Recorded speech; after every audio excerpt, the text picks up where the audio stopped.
shame is perfect.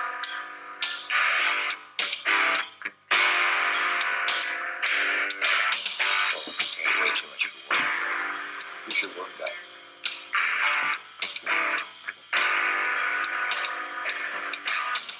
Do you know that yogurt is just yogurt?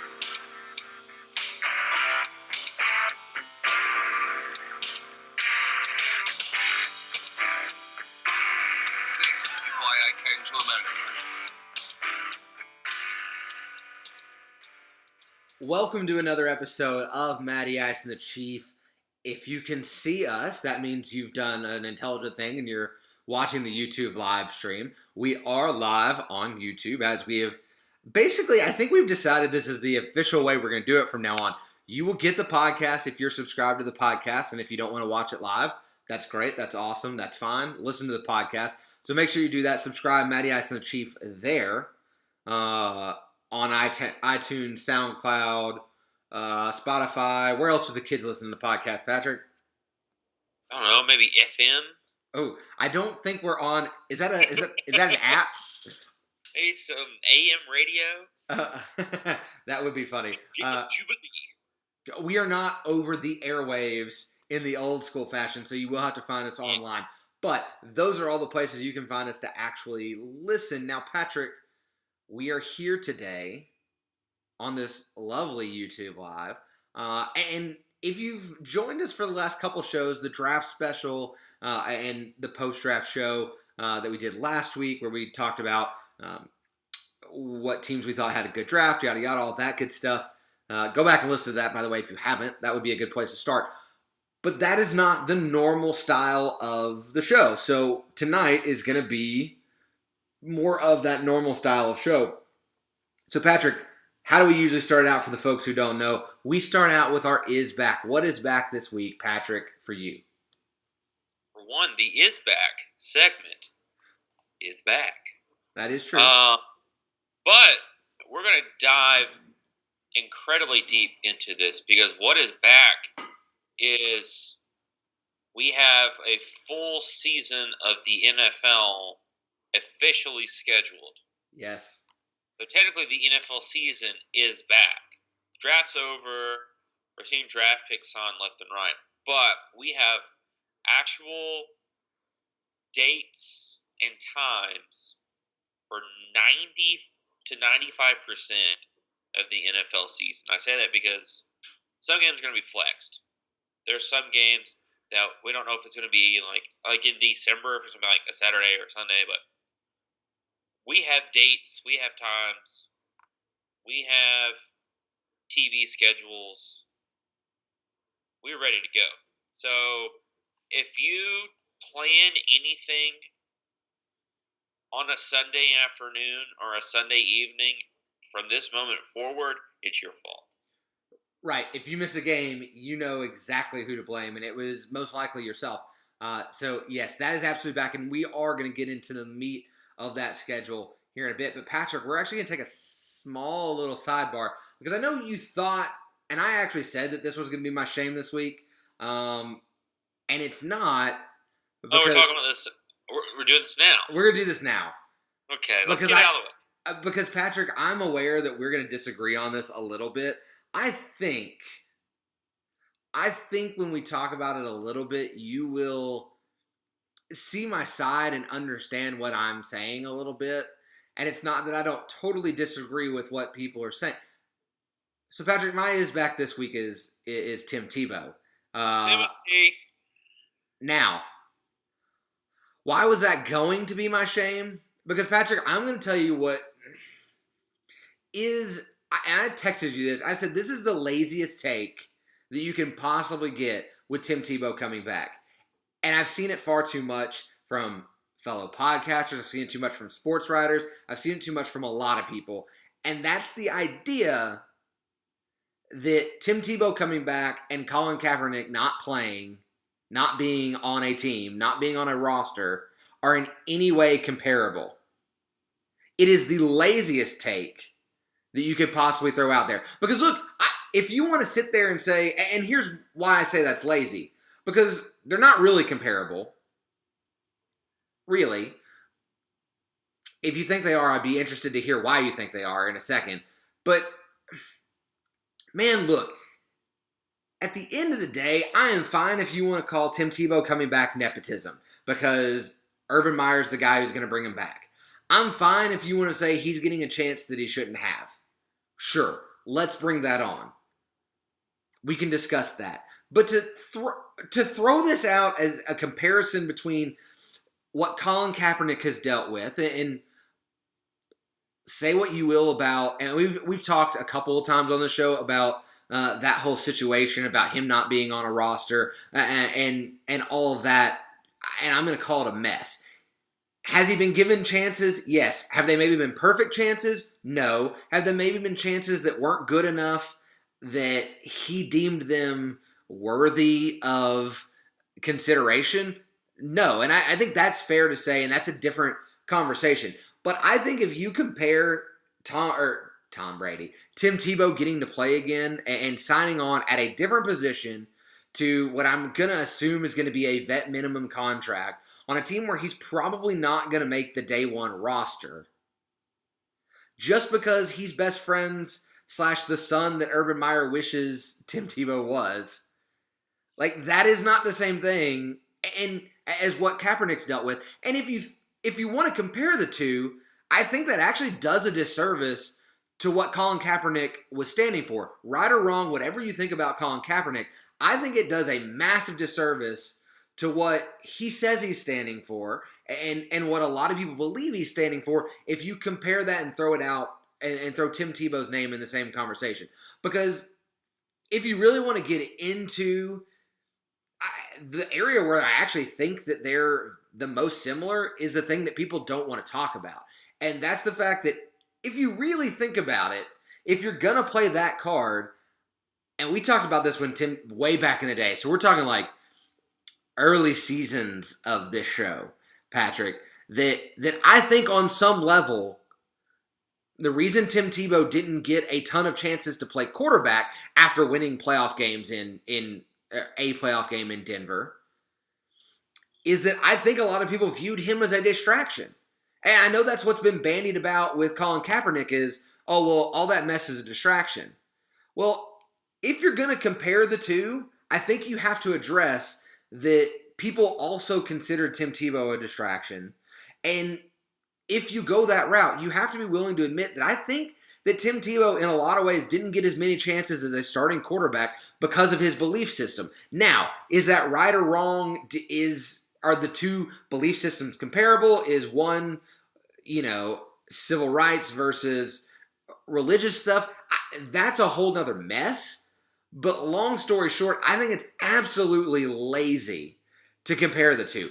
Again, this Tim Tebow thing, absolute nepotism. I think it's more of an issue of Tim Tebow would have been back in the league, probably playing tight end, if Urban Meyer had had a head coaching job 5 years ago. If Urban Meyer had a head coaching job 5 years ago, Tim Tebow might be playing quarterback in the league still. I think that is more, it's an Urban Meyer thing. And if you want to have the take that this is another, just a bad decision that Urban Meyer is making early in his career as a head coach in the NFL, fine, I'm okay with that. But again, I think the comparison, we're talking about a guy who said he wants to be a starting quarterback in the NFL, despite not being a very good starting quarterback. That is similar to Tim Tebow. I can admit that Tim Tebow wasn't the greatest quarterback in the history of the NFL. But he wanted to come back as a starter, not as a potential backup with a chance to earn the starting job. And so I think what you're looking at is Tim Tebow saying, you know what, if I want to play in the league, if I want to get back in the league, I'm going to have to play the position that everybody said I should have played day one.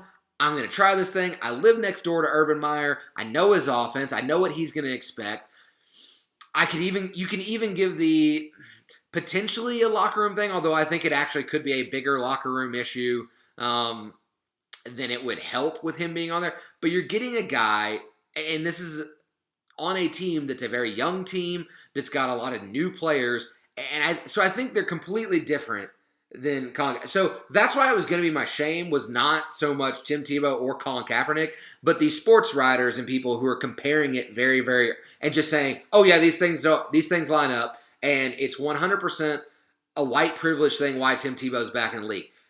I push back on that only because I think it's more nepotism than that. I think it has nothing to do with Colin Kaepernick. I think it has everything to do with Urban Meyer finally being a head coach in the NFL, and Urban Meyer giving a shot to somebody who, let's be honest, you could say he owes his career to Alex Smith because Alex Smith was his quarterback at Utah, which really kind of started it. I mean, he was good at Bowling Green as a head coach, but he really took off at Utah. But man, Urban Meyer, more than anybody else, I think in the coaching game, might owe his career to one player, and that is Urban Meyer, and that player is Tim Tebow. So that's where my thoughts are on that. I'm going to keep my thoughts fairly quick. Now that you've explained that, I agree with you 100%. Well, dang it, Patrick, we were supposed to have an argument. No. I actually don't agree with you, or I don't disagree with you at all.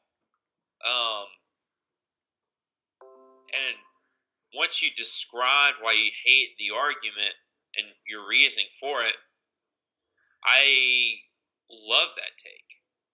Because I think we both agree that Tim Tebow coming back into the league, it's only happening, because of Urban Meyer's existence in the NFL. Like, we're not talking about Tim Tebow in the NFL except, like, if you're at trivia night at the bar, and you're like, oh, which random quarterback won this playoff game? And you're like, oh, it's Tim Tebow. Remember that guy? Well, otherwise, we're not talking about his NFL career. We're talking about his career at Florida. So right. He's never going to get a chance unless Urban's there. Two, my take on this is, can he even catch? Is he good at running routes? Can he block? Like, he's 33, 32, 34 years old. Like, the only 35, right? thing that he's done is strike out on AAA, AA baseball. Like, it's not like he's been running routes for 8 years. Like, he's been throwing passes when he's had the ball in his hand. He's not catching them. Right. So, I think those are all, like, fine concerns to have.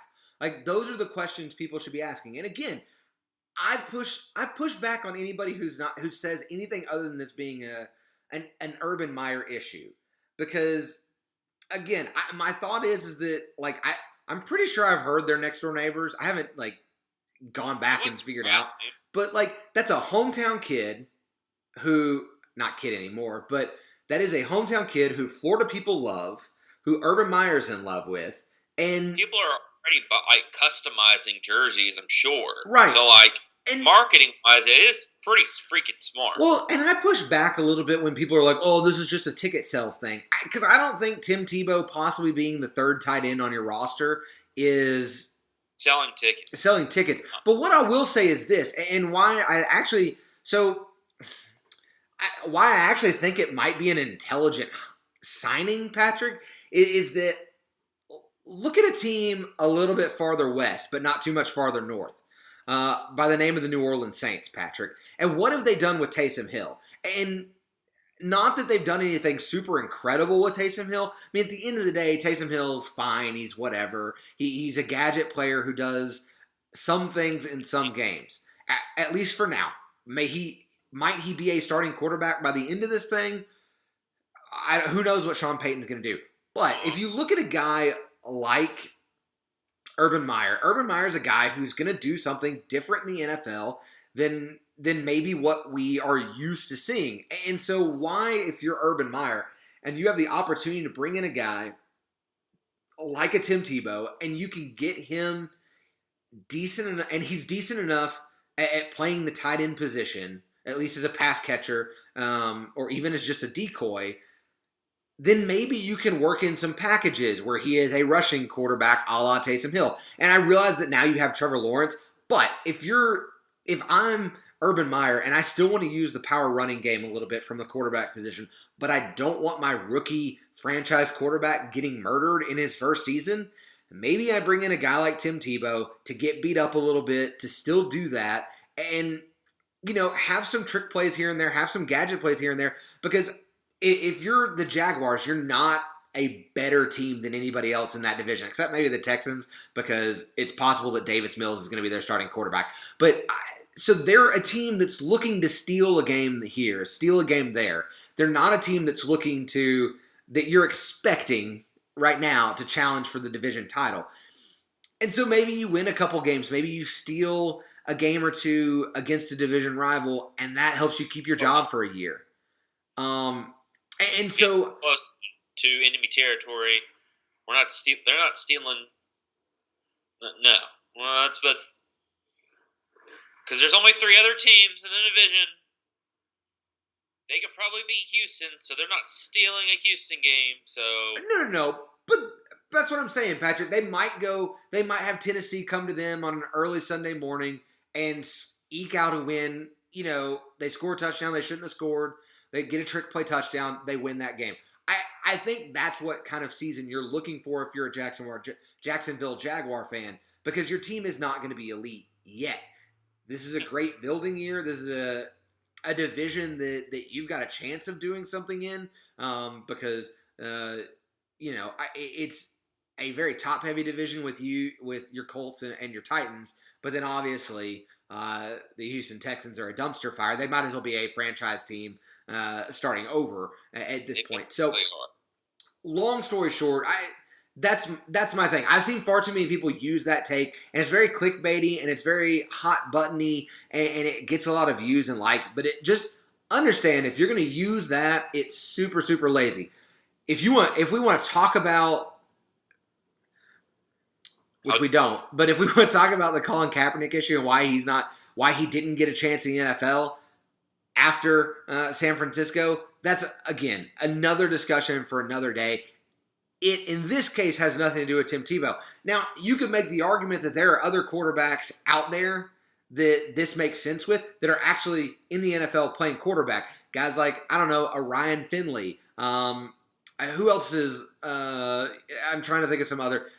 Mike Glennon keeps getting jobs. Chase Daniels keeps getting jobs. If you want to talk about guys like that, but again, those are guys who disrespect Chase Daniel like that. I will always. Back of quarterbacks, he is a god. Well, just because he never has to actually play, that's the reason. That's the reason why.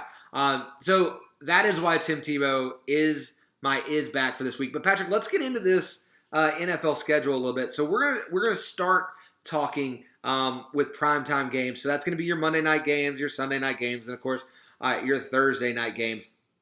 So Patrick, looking at this group of games, what are some ones that stand out to you that you're really excited about?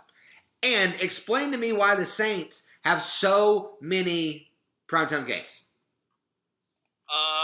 Yeah, I can't really describe that one.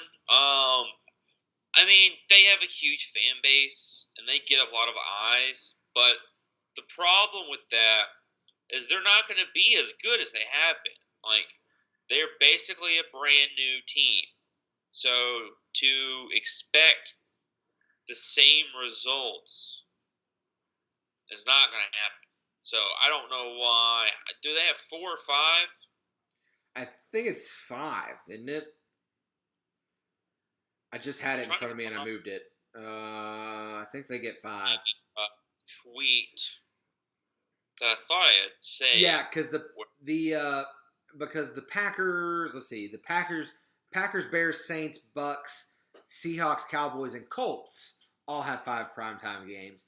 So Patrick, you and I get a bunch of primetimers this year. I thought they had 4. Who, the Colts? Yeah. The one I'm looking at says 5, but I guess that could be wrong. Well, if it includes a possible Saturday game, because one of the Colts games could be a Saturday and it could be a Sunday, so it may be including that one. Yeah. So if in that case, then yes, technically 5. It might be. I'm not totally sure.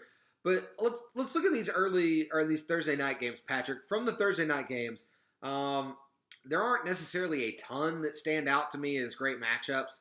that I'm looking forward to. I mean, look, Patrick, our listeners know this. We will watch all of them.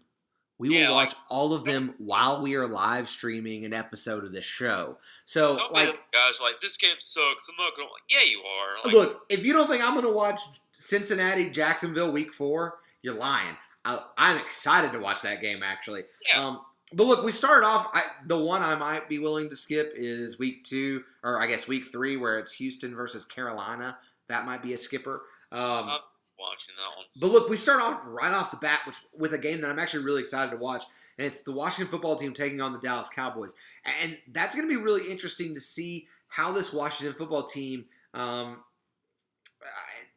develops their team, one, as the season goes along. You and I were both big fans of this team all year last year, really. We were early on the Washington football team bus, train, wagon, whatever. And, you know, they improved throughout the year. And now you're going to have Fitzmagic starting against the Cowboys in this game, most likely. And, man, I think that one's going to be a real good game. And, of course, October 7th is the game I'm really looking forward to on Thursday night, and that is a Seahawks versus Rams matchup, which should be an absolute barn burner. Other than that, man, there's a lot of games that are just weird market matchups that don't necessarily make a lot of sense. Why they're Thursday night games? I mean, I see Chargers, Kansas City Chiefs in Week 15. That should be an interesting one. On Christmas Day, I guess.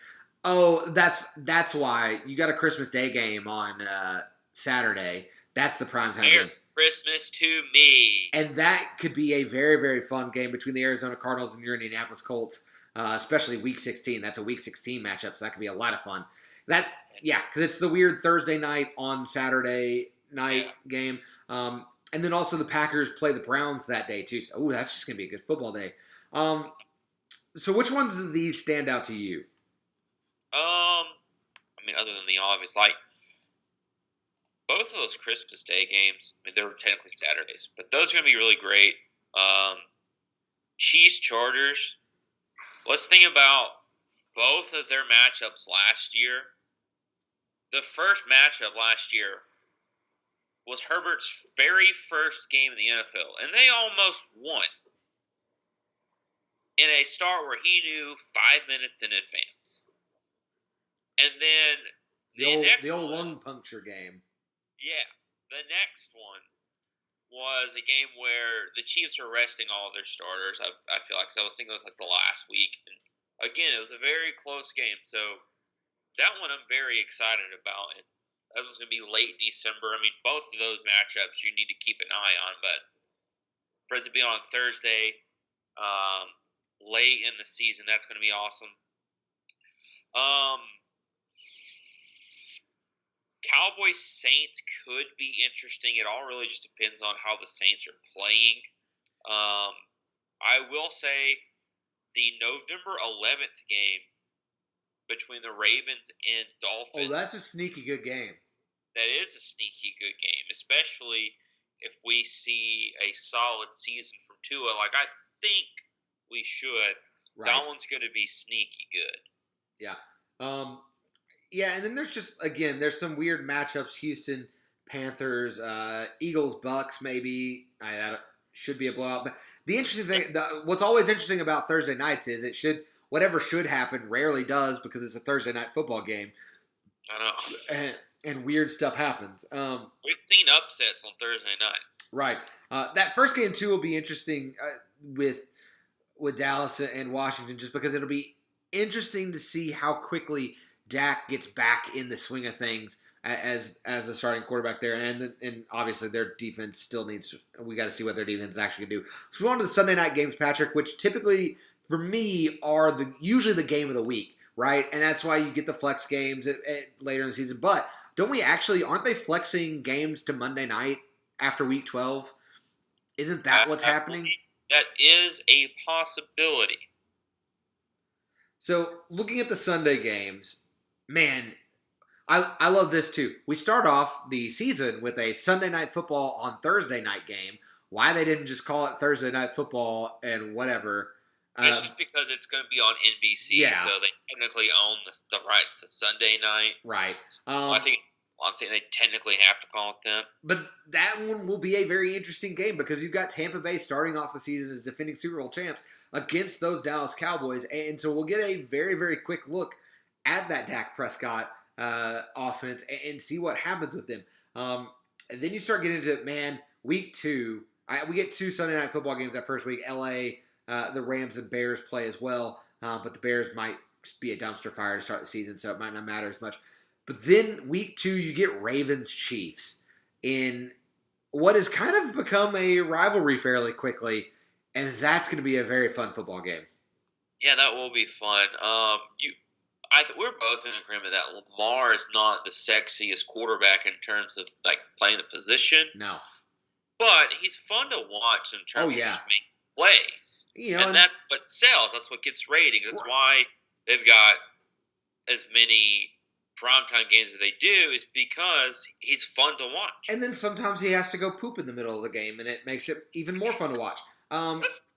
Then week 3, we get an interesting matchup between San Francisco and Green Bay. Now, why is that one interesting?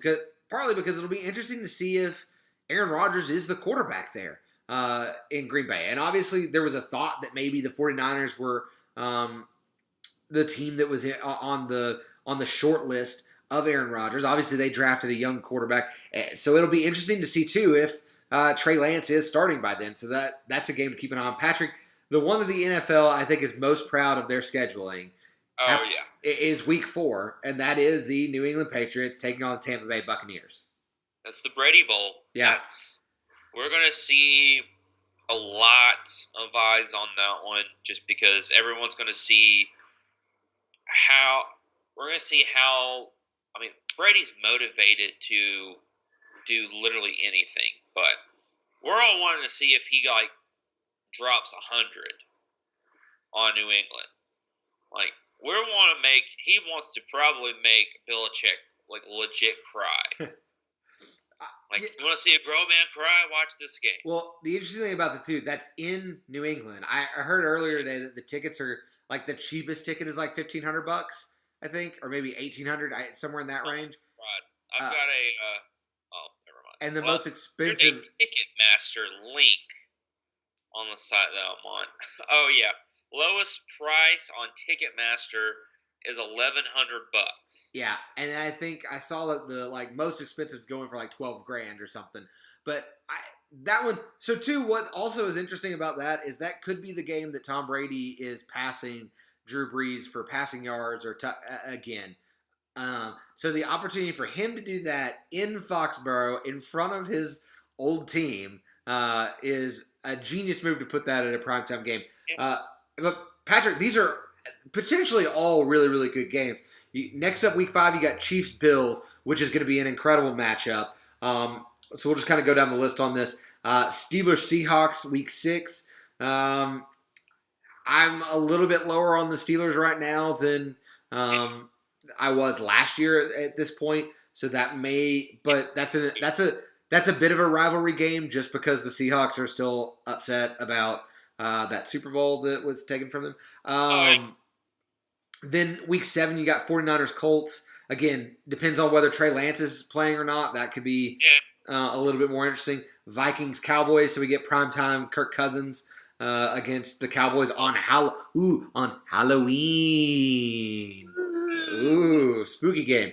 Rams Titans, Raiders Chiefs, Chargers Steelers, Ravens Browns. Ravens Browns on November 28th, week 12. That is a game to keep an eye out for as well. Because look, this is gonna sound weird, but I think people are sleeping on the Browns already. And the Browns were a good team last year. I think they've only done things that have made them better for this year. And if Baker continues on the route that he started last year, this is a team to watch out for. I think, I don't think it's controversial to say it. I think they're the 3rd best team in the AFC. Why would that be controversial? Because it's the Browns. I mean, people are going to say what they did last year. We saw how well they played against the Chiefs in the playoffs. I know, but I could see people. That's controversial. That's why I hesitate on calling it controversial. I don't think it's necessarily controversial, but I don't think there are a lot of people who would put them above the Ravens or a couple of other teams that might sneak in there. I think they'd be willing to put above the Browns, but the Browns are a very, very good football team. I think it's like that. December 5th, Patrick, Seahawks Niners. That's always a fun game. You know what? I'm just really glad that this year they did not put the Cardinals versus the Seahawks in a primetime matchup. Because that's usually when it goes to crap.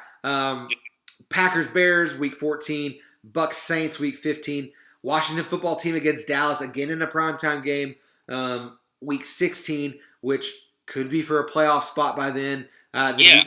Week 17 we got Packers Vikings. That will probably not be for a playoff spot by then. And then Patrick, we have a week 18. That game hasn't been scheduled yet. It'll be flexed to one that for sure is a playoff contender. So, look, Sunday night has a very, very good schedule this year. Should be a lot of fun. Now, let's, Patrick, go to Monday night. Is this where I have my Cardinals? No, we don't at all. Great. Whew. Praise be. We don't have Seahawks versus Cardinals in a primetime game. Of course, it could get flexed, but that's not the case. So let's start week 1, Patrick. We don't have the doubleheader on Monday Night Football to start the week, but we do have Raiders-Ravens to start off the season. That could be an interesting one. Week 2, we got Packers-Lions. Cowboys-Eagles week 3, which depends on what the Eagles actually end up being. Chargers-Raiders. Games in that division are always usually pretty good. Yeah, they're usually at least tight. Patrick, it's not till week 5 that I think we really get a very, very good matchup. And that is week 5, we get the Baltimore Ravens against the Colts. Now, Patrick, how do you think your team matches up against the Ravens? I know this is super early, and I'm not asking you to pick a winner right now. I know you're going to pick the Ravens because you always pick against the Colts.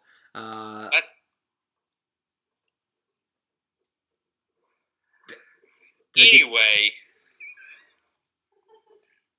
No, I think they fare really well. And the reason I say that is because, one, offensively, the Colts, even with Eric Fisher, at this point, Eric Fisher's probably playing. So, yeah, you really patch the hole in the O-line. And Baltimore doesn't really have a great pass rush, where they used to maybe 3 years ago. So now it's up to Wentz just to be able to make great decisions because he's not going to be running around. He's not going to have to improvise. He can just sit there, make his reads in the pocket. If he sees a lane to scramble, he can, but it's not going to be forced. So he's going to have the time to just, make those calculated decisions. The only thing that might worry me is containing Lamar.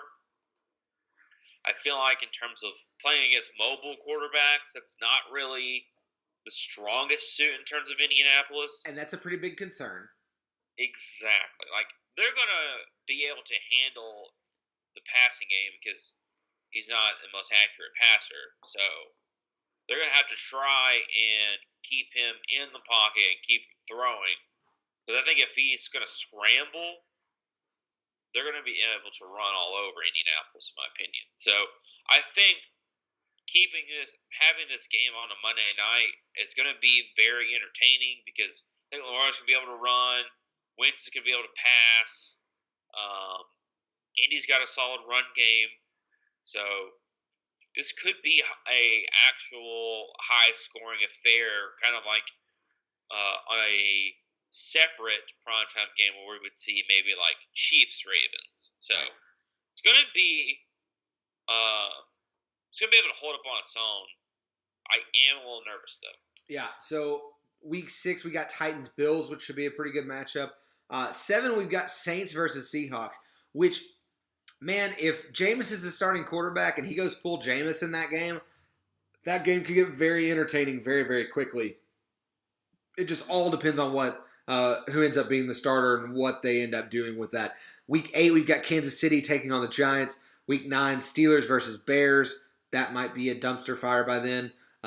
Week 10, we've got Niners versus the Los Angeles Rams. That should be a fun matchup. Tampa Bay versus Giants, week 11. Week 12, Patrick, may be the game I'm looking forward to most on the Monday Night Football slate. And that's partially a homer pick, but Washington football team on November 29th taking on the Seattle Seahawks, Patrick. And Monday night, those two teams, look, you and I, again, have been on this Washington football team for longer than most people have. Since Ron Rivera got there. Yeah. And man, you get him year 2. He's got some players in there now. He's been able to do some things. He's not fighting cancer at the start of the season. That's like a huge deal. Like that should help them a little bit. Man, that's going to be a fun football game. Especially, I mean, I don't know who's going to be quarterback for Washington at that point in time. But if it's Fitzmagic still, whoo. Who else would it be? I don't know, but if it's Fitzmagic at that point, whoo. It's Fitzmagic. Then week 13, Patrick, we got the Bills, Patriots, 14, Cardinals, Rams in a game that could have heavy playoff implications, and potentially coaches' jobs implications by then. We'll talk about that kind of stuff closer to the season. But look out for a certain coach in that game maybe being on the hot seat, and it's not who you think it is. Chicago Bears taking on the Minnesota Vikings week 15.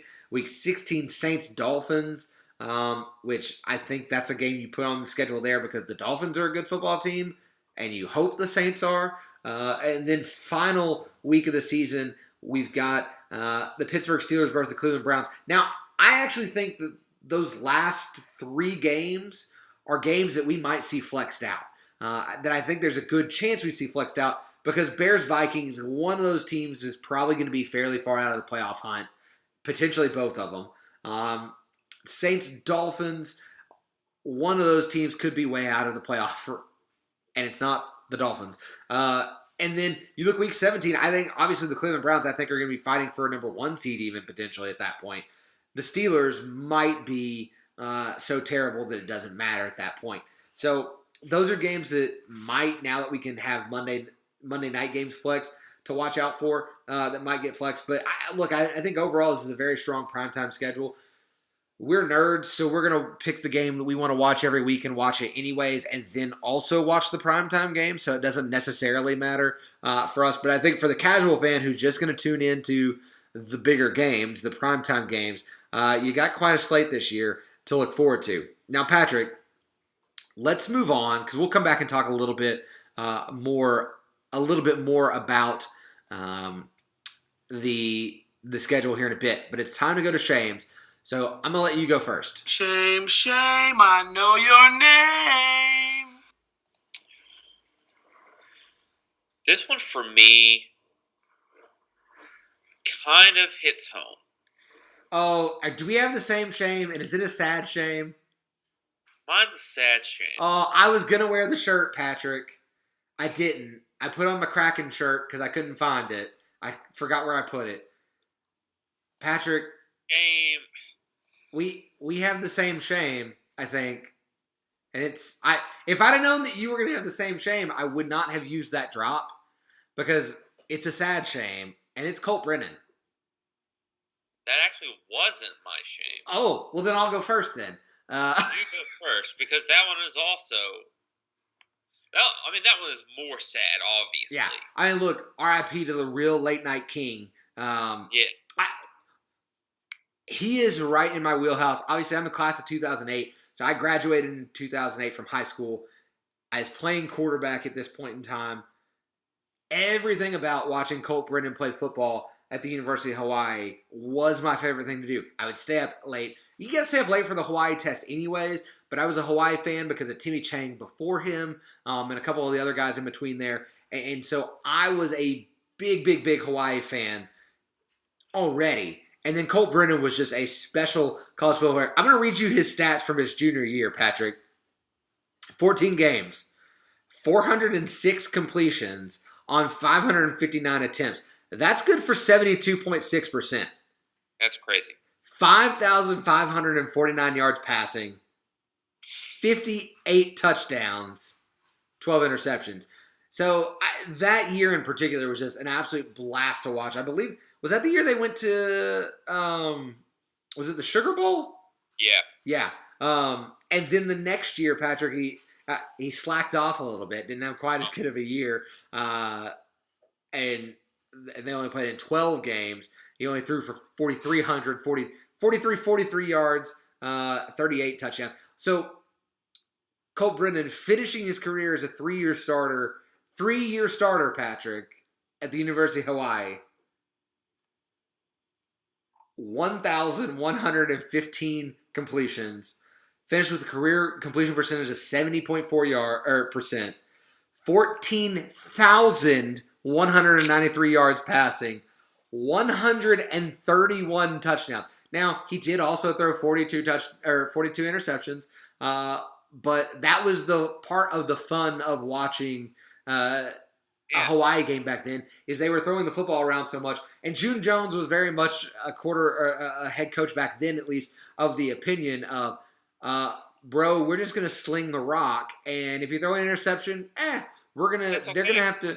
That's the only way teams are gonna stop us. I'm trying to think of who some of his receivers were that year. The 06 year was Devon Best on that. I believe he was on that roster. I'm trying to pull up the rest of the roster real quick. If it'll let me click on it. Yeah, that was the year they went. I guess they went 11-3 that year. So that wasn't the year. Let's see. I'm trying to look at some of the other names on this. Where's receiving? There we are. That's the one we want. Receiving. Devon Best was on that team. Jason Rivers, who is probably not a guy that most people know. Patrick, this is a team. Let's see. Devon Best, Jason Rivers, Nate Ialoa, Ryan Grice-Millen, who I actually remember quite a bit, Ross Dickerson, Ian Sample, all had almost 700 yards receiving that year. That's how nuts that year was. They had 4 guys with double-digit touchdown receptions. Just a super fun guy to watch. Obviously, if you followed him, his life since then, he's had a little bit of a rough go of some things here and there. So just super sad. Like that's one of those to me that's like the first athlete that Sean Taylor hit a little bit back in the day, but I was a little bit too young. This one kind of hits because it's like the first athlete that I really remember like watching and being close enough in age to that I was like, oh, like he played late enough in his career that in my football career that he played enough in my football career that I thought, ooh, there's a possibility that I could follow in his footsteps at the University of Hawaii. And honestly, I wanted to go play at the University of Hawaii largely because of Colt Brennan and that offense. So this one kind of hits home a little bit more for me, but a very, very sad shame. And apparently you have a sad one too. Well, it's not as sad as that. So, I mean, this is going to sound like small potatoes whenever I'm following that up. But this one hits home to me because this is whenever we talk about, like, kids idolizing athletes and, like, becoming, like, big fans of athletes. Like, this was the guy for me. And so I've grown up for as long as I can remember watching this guy. And now it seems like his career's at an end. So my shame goes out to Albert Pujols. Oh, yeah. He was just DFA'd last week. Maybe it was Friday, so like the day after we recorded last week. He never was claimed by anyone, so he's technically a free agent. I think I've seen where he would still like to play this year. I know that technically it doesn't make a lot of sense because he's not playing first base because there's already Paul Goldschmidt. I don't think he should be playing first base anywhere. I think if he signs, he needs to be just designated hitter. But I would give anything to see him wear the birds on the bat across his chest for just one more year. Bring him in, let him be a DH. Doesn't even have to play all the time. Because I know Matt Carpenter is also basically made him a DH. I mean, there's tons of guys. Every guy on that team would probably give up playing time just to have Albert in the locker room for the year. I would drop an exorbitant amount of money to get a new jersey. I would pay any amount to watch him. Like if St. Louis were to sign him and they make a trip to Kansas City, I would spend everything to go watch him live in person one last time, because that's basically watching my entire childhood and almost my entire life right in front of me for one last time. Yeah, I remember when he got called up back in the day, and everybody was like, guys, this is the new, like, this is the next guy. Like, Griffey obviously was still hanging around at that point, and A-Rod was obviously a big deal by then. But I just remember people being like, watch out for this Pujols kid. And then I remember there was that time where nobody could knew how old he was. So like, is he actually like 60 already? But he's made it a long time and had a long, very, very good career for the Cardinals and then the Angels. I remember on this show, how many years has he been with the Angels now? He signed with the Angels my sophomore year of college. Wow. I remember that whole offseason where it was like, is he going to re-sign? He's going to go somewhere else. His first season with the Angels was in 2012. So he played with the Angels from 2012 all the way to this year, and he's been in the league since 2001. Yeah, I know I remember at one point, did he re-sign a contract with the Angels at some point? Because I feel like I remember us talking about on a show how ridiculous it was because he was probably only going to play 1 or 2 more years, and that feels like it was 5 or 6 years ago. I know. I think his deal with the Angels was a 12-year deal. So it was like 12 years and $300-something million. Yeah, it was ridiculous. And he was on like the last year of this deal whenever they released him. Yeah. So yeah, definitely sad to see that happen. Hopefully somebody picks him up and he can kind of end his career on his own terms, rather than just not getting picked up by a team. Let's move on, Patrick. Let's get a little happier. Let's talk about this NFL schedule.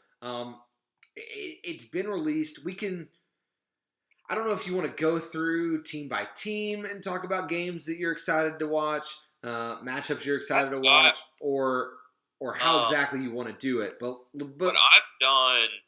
I've gone week by week, because like there's weeks where like obviously there's divisional games that's going to be cool, but what I've done is gone all the way from week 1 to week 18. Saying week 18 is weird. Yeah, it seems a little weird.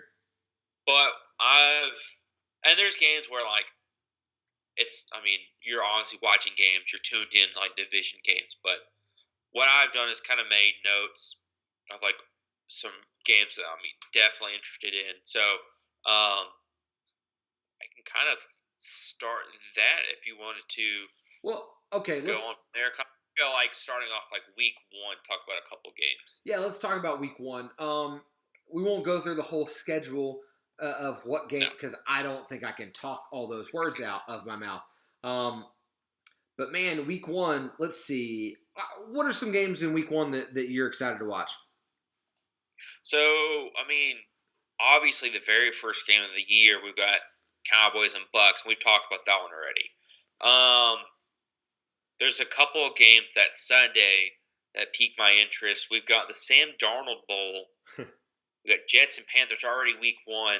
Browns Chiefs is going to be interesting Browns, just because, I mean, to me, that might be the hot game of the week. Game is already great, and getting a rematch that early is going to be fun. But there's also one game that I have particularly circled. Okay, so let me go ahead and say I think unofficially. I won't drop the horn, the siren right now. Unofficially, the Matty Ice and Chief game of the week will probably be that Kansas City Cleveland game. I think that if you look at the schedule, that to me seems like the best matchup. Pure on game that should be a very, very good football game, should be really enjoyable, yada, yada. But Patrick, the Matty Ice the Chief game of the week for week 1 will absolutely be the Indianapolis Colts against the Seattle Seahawks. And what's going to be the Matty Ice the Chief Bowl. And what's going to be great and hilarious and awesome is when you pick against the Colts in week 1 and pick my Seattle Seahawks. No, and you know why? I'm picking my Colts right now, not changing. 2. Right now. It's in, you're inking it in blood. Not only am I doing that, I will put a Canes bet on this game. Ooh!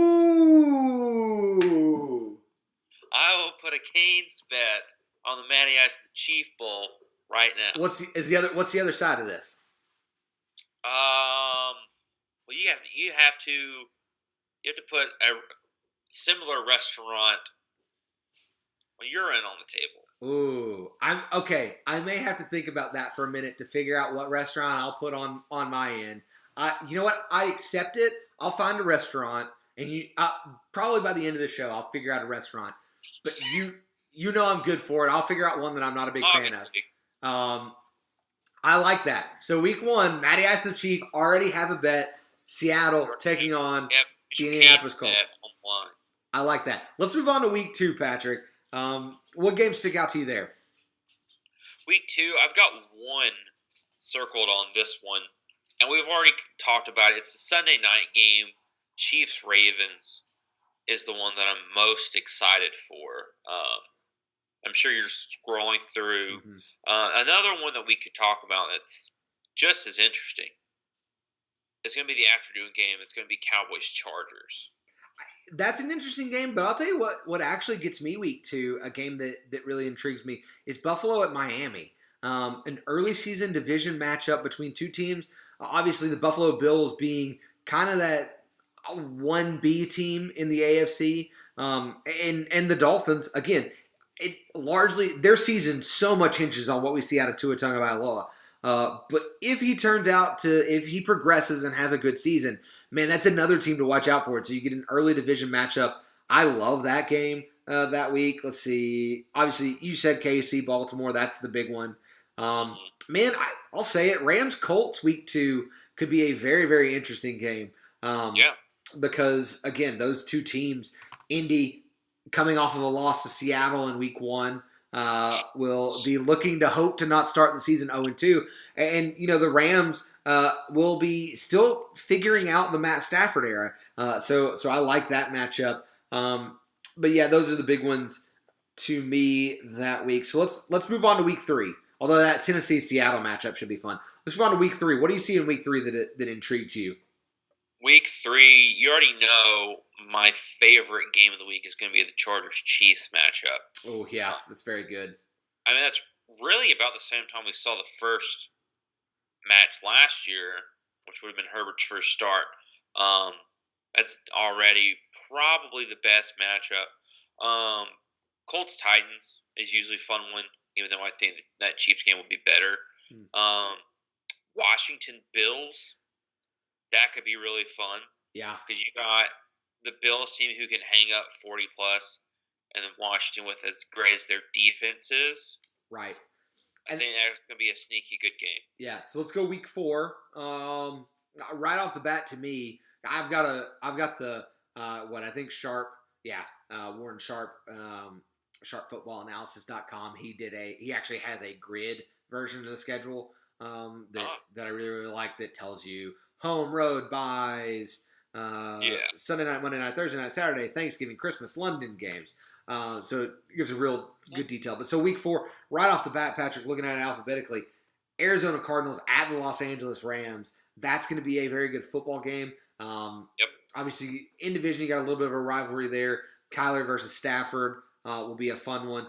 Again, I'll throw the teaser out there. One of those coaches has a very interesting season ahead of him, potentially. So that game definitely sticks out to me. Let's see what other games, Patrick. Let's talk about the Thursday night game where we've got Jacksonville, Cincinnati. first round pick Trevor Lawrence, first overall pick in Lawrence and Burrow playing against each other. Yeah, that was really fun. That game will be, I think, a lot of fun. Another one. Week 4, you also get the first Seattle versus San Francisco matchup, where even if Trey Lance is starting by then, which he probably will be, I would think, but that'll be an interesting matchup between those two. It's always a good matchup, no matter who's playing quarterback for San Francisco. It's just a team that Seattle struggles with because it's in division, of course. So that's an interesting one.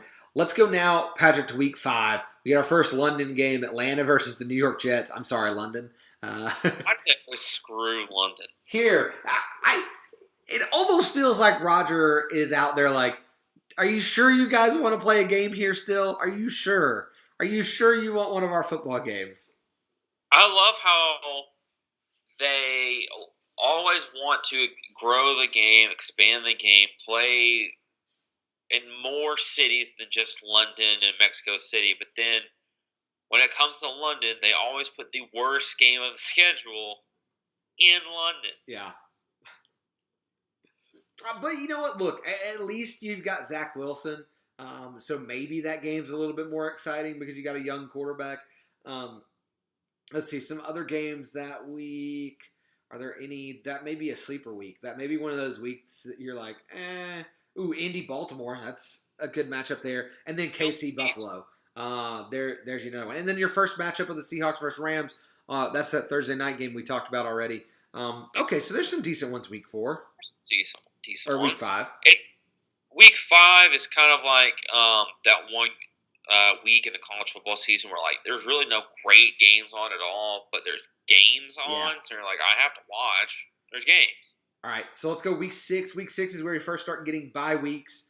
Let's see, Atlanta is on the bye, coming home from London. New Orleans is on the bye. The New York Jets coming home from London are on the bye. And San Francisco's on the bye.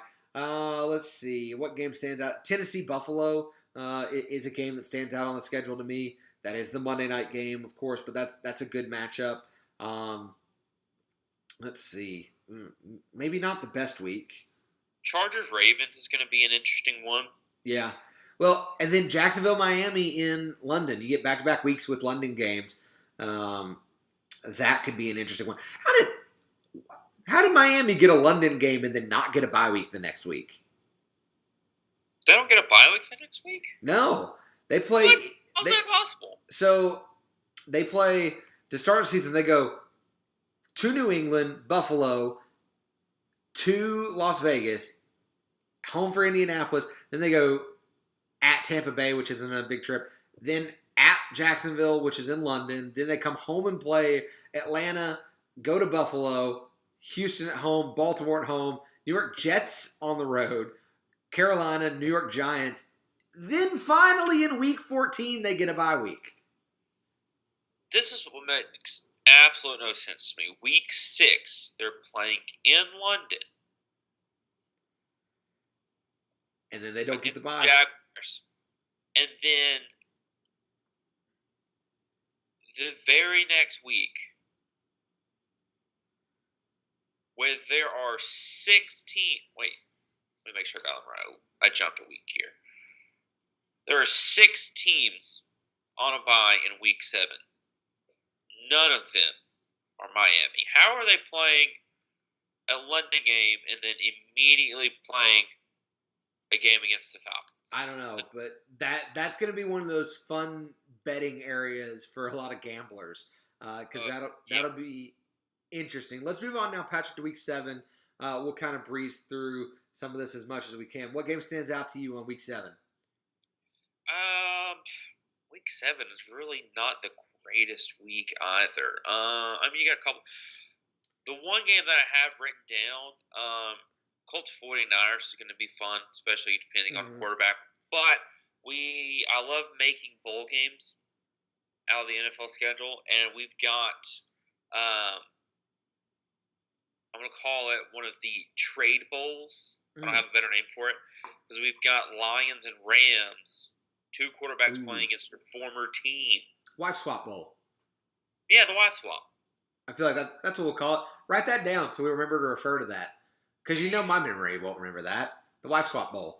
Because you got the Darnold Bowl Week 1. You got the Wife Swap Bowl Week 7. Another game, Tennessee KC that week should be an interesting game. A game to look forward to. Week 8, Patrick. What game looks good in Week 8? I went very radio voice there for a second. What game looks good in Week 8? Looks good. One game I've written down, I know it's not a battle of number 1 overall picks like we have earlier in the week, but we've got Burrow against Zach Wilson, which I think is still a very fun matchup that we're going to get. Yeah, I always love young quarterbacks dueling. Exactly. And I think at that point, we're going to see Zach really get familiar and comfortable with the offense. So I think that was going to be fun. Again, Titans Colts is always a fun series. Yeah. Steelers Browns is always a fun game. Bills Dolphins is going to be fun. I got some good root beer here, Patrick. What kind of root beer do you have? Sprecher's root beer. Have you ever had Sprecher's root beer? This is not an ad for Sprecher's. This is not an ad for them. If they want to sponsor, I would listen. Sprecher's, if you're out there and you're listening, I will drink a Sprecher's root beer every single episode. If you want to sponsor us, even if you just want to send me one Sprecher's root beer a week, I will drink it live, and I will make a point of it every episode that we do. This is one of my favorite root beers. Sorry, when we're doing it this way and we don't switch between cameras a little bit more, I don't have as much of an opportunity to sneak off. So if you ever notice that on the live stream, if I switch to just Patrick, I've probably gone to get a drink or I'm taking a sip of my drink. So where are we? We're in Week 9 now? We're Week 8 technically still. The only other game that I feel like could be fun could be Cowboys at Minnesota. Yeah, and then that's one of those games that, man, on paper, it's just such a question mark. Like, by the time we get to Week 8 and you and I are talking about it in the week before show, that could be a game that we look at and go, ooh, this is a very, very good game. Or, ooh, this is a game that is not very good. It just all depends on, what does Kirk Cousins do this year? What does Dak Prescott do this year? Can either one of those teams play defense this year? So it's just they're kind of an odd grouping of teams that are hard to know what they're going to look like come that time of the season. Week 9, Patrick, let's get there. What game sticks out to you? I'll tell you this. He's not going to be there, but if Aaron Rodgers is there, Green Bay KC is a very, very fun / good football game. Aaron Rodgers is not going to be there, though. Like we're not really mentioning Green Bay at all right now is because we don't know if Aaron Rodgers is going to be there. Right. I feel like everyone's opinion differs, and this is such a weird situation, and every situation is different. Right. And I feel like this one is so unique because of the personality that Aaron Rodgers has that he literally could just say, you know what, I just don't want to play anymore.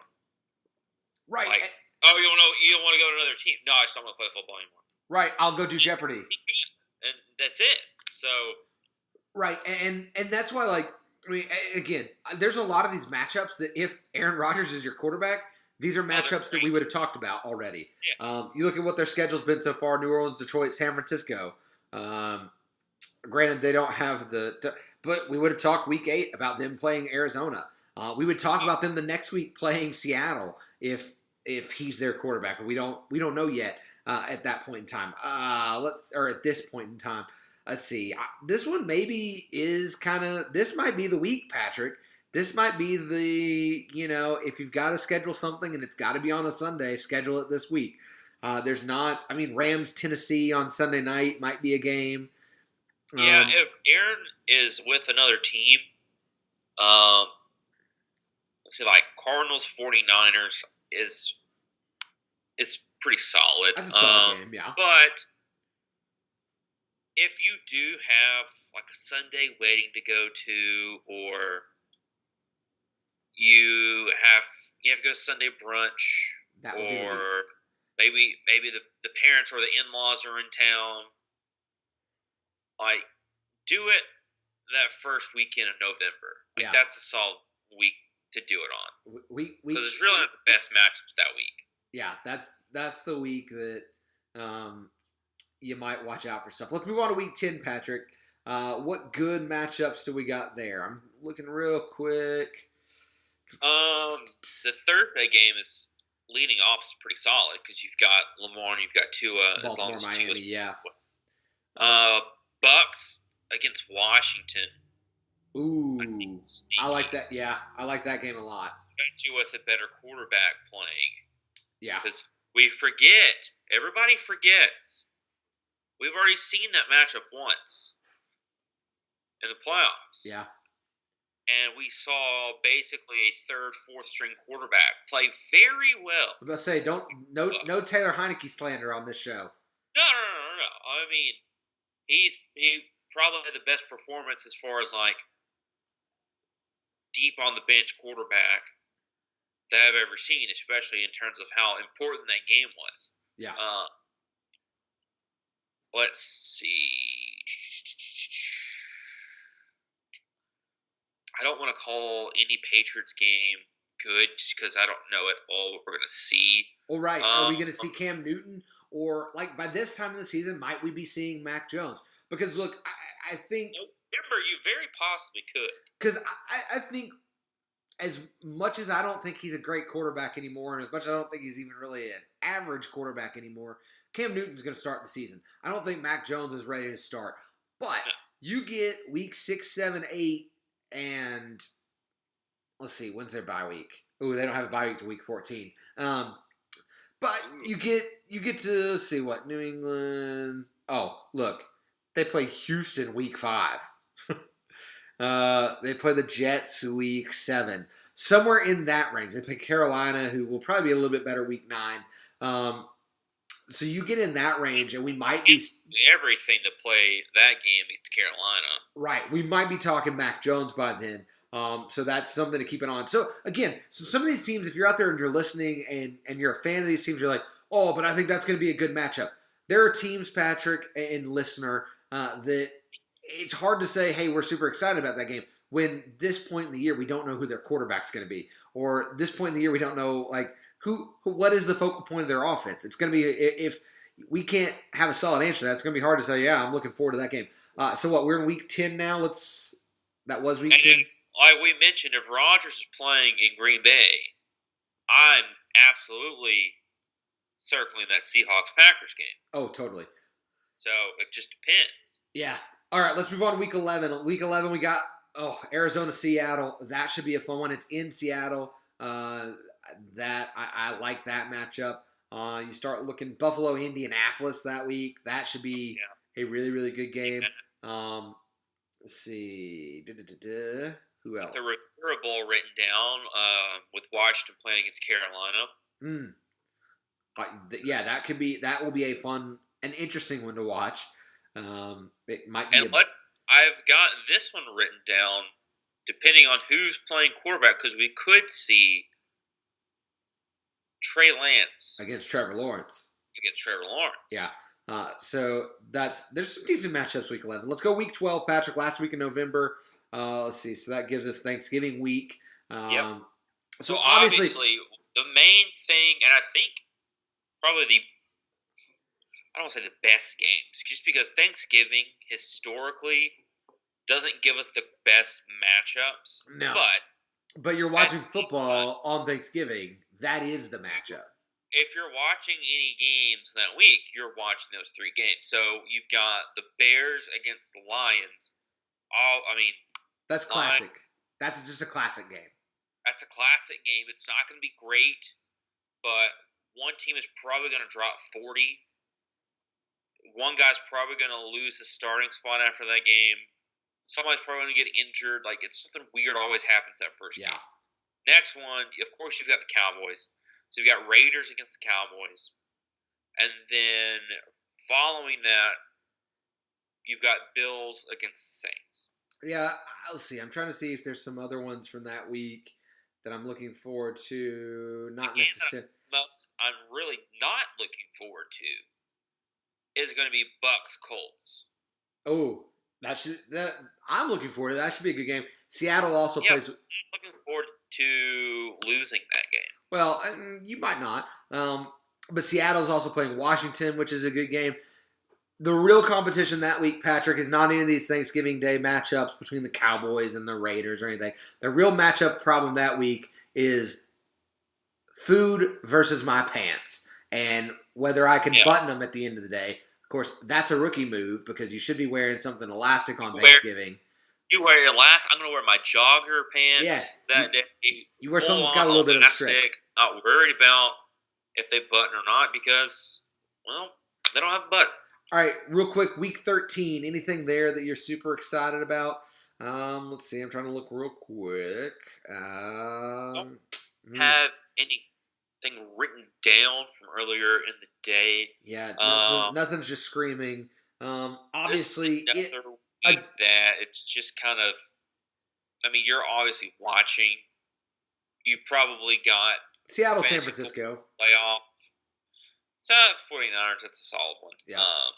Let's move on. We'll go week 14. Week 14. Anything there? Arizona Rams. That's obviously going to be Arizona be against the Rams. I know my teams, y'all.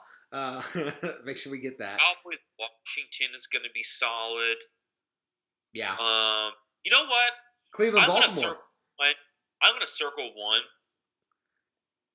And is it not Cleveland Baltimore? I mean, that one's obviously going to be good. You should highlight that one. You can circle this other game, but you highlight that one. That one's the game. Yeah, exactly. I'm going to circle this one. And it's Raiders-Chiefs. Why? Because I feel like the Raiders are always, they're a borderline 8-8, which now you can't go 8-8. But at the same time, they will they will win a game that they shouldn't win almost every single year. Yep. Last they won multiple of those. Mm-hmm. That's that game. And I think they play their best game. Gruden plays his best game against the Chiefs. Yeah. We also got win, obviously. But they play their best against the best opponent. So I'm going to circle this matchup against the Chiefs. Tampa Bay Buffalo also play that week, so that's another game to keep an eye on. Week 15, Patrick. Let's see. Week 15. Got to drop quite a ways down. Again, Baltimore, Green Bay. That's obviously dependent upon who's your quarterback in Green Bay. We got your last Chiefs-Chargers matchup that week. That's probably the one to circle. Mm-hmm. Seahawks-Rams, fun. Yeah, Seahawks-Rams again in Los Angeles, where we always seem to struggle a little bit. These are the games that I mentioned earlier that could be Saturday, could be Sunday. So you got Jets-Dolphins. That's probably a Sunday game. That's probably going to like a noon Sunday game. Yeah. Washington-Eagles. I think the Eagles are going to be bad. So that's probably also going to be like a noon Sunday game just because I don't think there's any playoff potential in that game. Raiders-Browns? Maybe. Panthers-Bills? Maybe. I don't know. And then the last one is going to be Patriots-Colts. I don't see a lot of playoff potential in that one, so I'm also going to say that one's probably going to be like a Sunday noon game. I think the one that could possibly be that Saturday flex is going to be Raiders-Browns. Maybe. Let's move on to Week 16, Patrick. Ooh, Cardinals versus your Indianapolis Colts. That's on Christmas. We talked about that game already. That's an interesting Christmas one. Day. Happy Christmas to you. Then you also got Browns Packers, which again, because it's prime time Christmas Day. But if you got Rodgers there, it's a great game. But Rodgers isn't going to be there, so it's not going to be a great game. Let's at least for now. Let's see, Rams. We also have Rams, Minnesota. That could be an okay one. We've got Trevor Lawrence versus Zach Wilson. Ooh, that'll be a fun one. Yeah.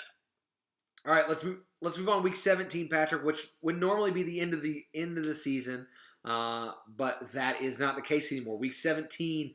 Let's see, an interesting game because it could have big playoff implications. Is that first one that I'm looking at because alphabetical? Arizona at Dallas. That again, very easily could be two teams that are fighting for that. Yep. 7th, 6th seed, somewhere in that range. Because, look, again, I think there's a very real possibility that the NFC West is a 3-playoff team division. There's a very real chance of that. The Cowboys being, I think the NFC East is a tougher division, especially this year, now that Dak is going to be back. But there's a good chance that is still the weakest division. Well, no, because the NFC North is the weakest division if Aaron Rodgers isn't there, especially. In that one may be a little bit more wide open. But I think that there's a decent chance that the NFC East could be a 2-team playoff team division. And so that makes this one a little bit more of a pricey sort of game because Dallas could be fighting for that a playoff spot, could be fighting for the division still by that point because that typically is a thing that happens when Dallas is actually good. So that's something to keep an eye on. That should be a fun one. Let's see what. Who else? I'm trying to find a good one. I'll tell you what I'm keeping an eye on. Okay. Keeping an eye on Raiders Colts. Why? Because if my wife is listening, that's what I want for my birthday and Christmas. I want to go to that game. Gotta sneak in those subtle hints anywhere you can. That's smart. Say it out loud. Apparently, that's how I get birthday and Christmas gifts. I say things out loud that I don't even realize I'm saying. Hey, I want that or anything. And then Erin has a note on her phone that she secretly and immediately has built up that is like, ooh, let's put this on there. And then I open a birthday present. I'm like, how did you know I wanted this? I didn't know I wanted this. I'm saying she's good at gifts. She's a good wife. It's a good wife. You've got a good wife. You know what's funny? I just watched that episode today. Oh, the Dementors. Not Harry Potter. What'd you have for lunch? Gruel. Make you eat your own hair. All right, we'll move on to week 18 because otherwise we'll get lost in an office quoting loop. So Patrick, what I got written down for this week. Let me say the one thing I think I'm most upset about with having week 18 now is that nobody can have the Jeff Fisher special. No one can go 8-8, and that upsets me a little bit. What I've got written down is every game. You know why? Because it's the last week of the regular season. No, because every game is a divisional game. Ooh. Which means there are tons of playoff potential matchups on week 18 because you've got every single game against a division rival. And so you'll have games flexed and whatnot, but I mean you've got arguments for tons of these games that could decide seeding, playoffs, everything. And one of the things I will say is that while I'm not necessarily a fan of the 17-game season, the move, I mean, at the end of the day, it's more football for me. I'm not playing, so, whatever. I mean, obviously, I like it. I get an extra week. Yeah. But one of the things I do like is that they kept all the final week of the season being division games. Just it makes sense to do it. I almost like if they could It's not good because then you have to pick which games you watch. But I kind of like what a lot of European soccer does, and that is the start time on the last day. Everybody starts at the same time so that teams can't like play for a tie. It's not as big of a deal in the NFL because your ties are so rare. And chances are you have to win a game. I get it as far as like soccer. Yeah. Like you said, you don't want teams like playing for ties and whatnot. It is just a fun thing to watch. Kind of like there's a soccer version of Red Zone for European soccer. For like I forget what it's called. I think is it the kick round, maybe something like that. But they do that where they basically just jump to goal scoring opportunities and everything, and that's real fun on last day of the season. And they do it with like any international tournament in group play. They'll do it so that a team can't like play for a tie just because they think you have to go for a win. So that's the schedule. Let's talk real quick. I'm going to bring up some strength of schedules. We'll go through it real quick, just so now that you've heard us, we'll see who's got some of the tough ones. I'm going to go off of CBS because that's the only one that I actually found a decent strength of schedule. We don't always agree with them, but it's based off of opponents' 2020 win percentage, so that makes it a little bit more like whatever, which I think is what the NFL uses when they do their schedule making anyways for strength of schedule. Steelers actually have the toughest schedule, or is that the easiest schedule? Hang on. Toughest. That's the toughest, which is unfortunate for them because they're not going to be that good this year, I don't think. The Ravens come in at number 2, Bears at 3, Packers 4, Vikings 5. The Bengals and Lions are tied for the 6th toughest. At 8, the Raiders, 9, the Browns, 10, the Rams, 11 are the Seahawks and Chiefs, 13 are the Titans and Cardinals, 15, Washington and the Texans, 17, Chargers, 18, Jaguars, 19, the Jets and the Niners, and the Patriots. The Saints at 22, Bills at 23, Colts at 23, Giants at 25, Panthers at 26, Broncos and Dolphins at 27, Bucks at 29, the Falcons at 30, the Cowboys at 31, and the Eagles at 32. I love that the Cowboys are starting it with the 31st, the second easiest schedule, because then when they get mouthy, I can point to that later on in the season. Living in Dallas, I have to deal with Cowboys fans often enough that it's nice to have some ammo there when I need to. But Patrick, that is the NFL schedule. Obviously, we're going to talk plenty more NFL as we get closer and closer to the actual season, because we'll have plenty of that to talk about. But Patrick, it is time for us to end the show. That means we have to do it on a positive note. So it's time to treat yourself.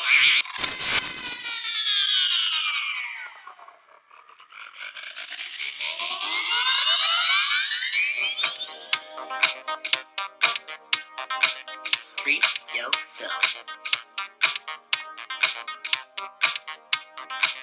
Treat yourself. The best day of the year.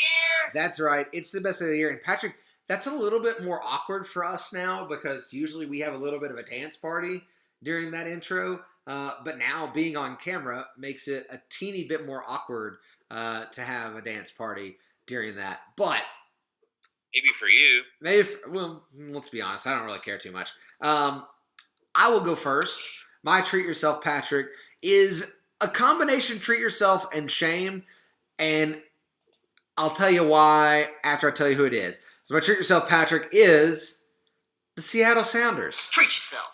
Now, Patrick, we've started off the season undefeated. 4 losses, 1 draw. So shout out to Seattle for that. It's a slight shame, which it usually doesn't come in this part, because last night, late in the evening, Stephen Fry, our goalkeeper, got hurt in like the 90th minute.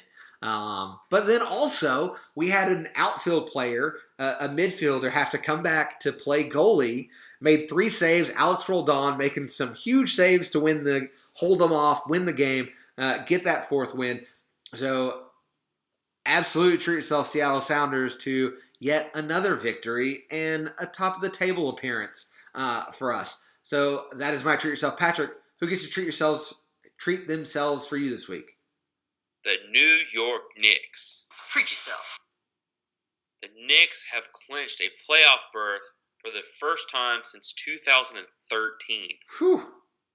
Yeah. Sheesh. They are no longer the laughingstock of the league anymore.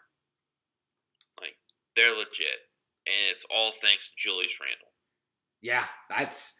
in my opinion, look, I know that Jokic has been great. I know, like, Joel Embiid has been great.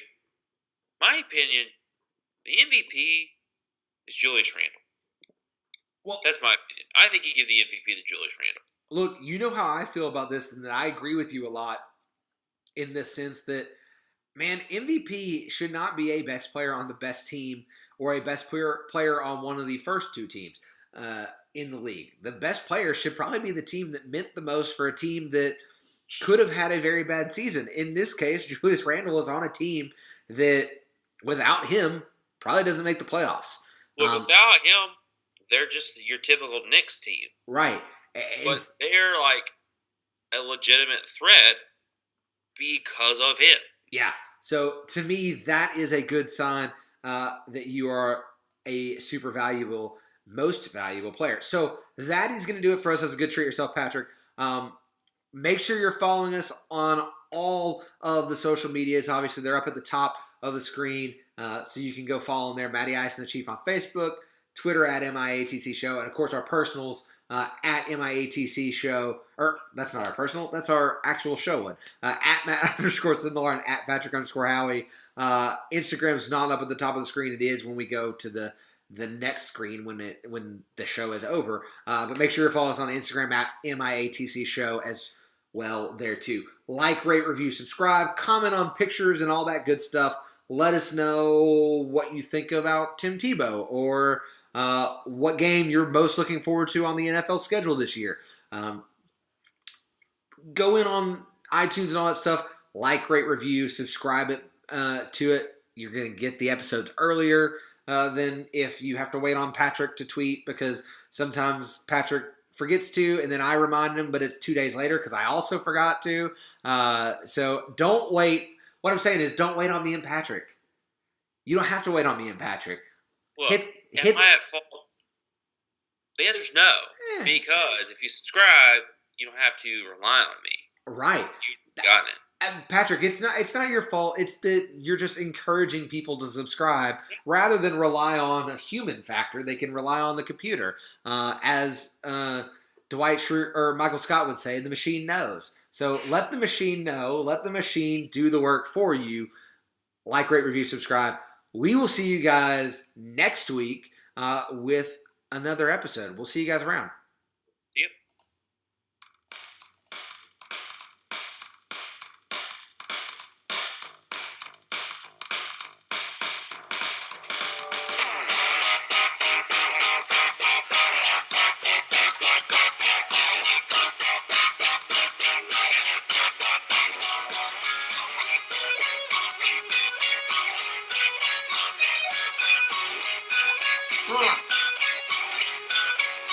Sort of been hoping after that.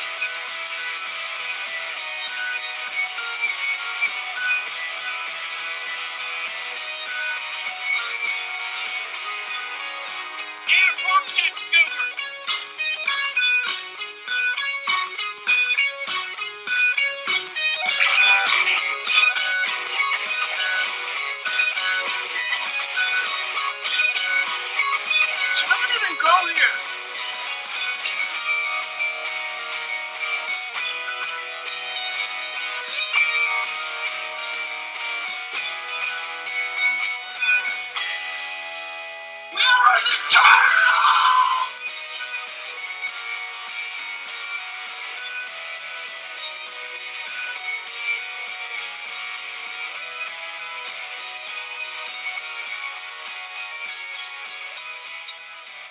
They're still feeling good all the time.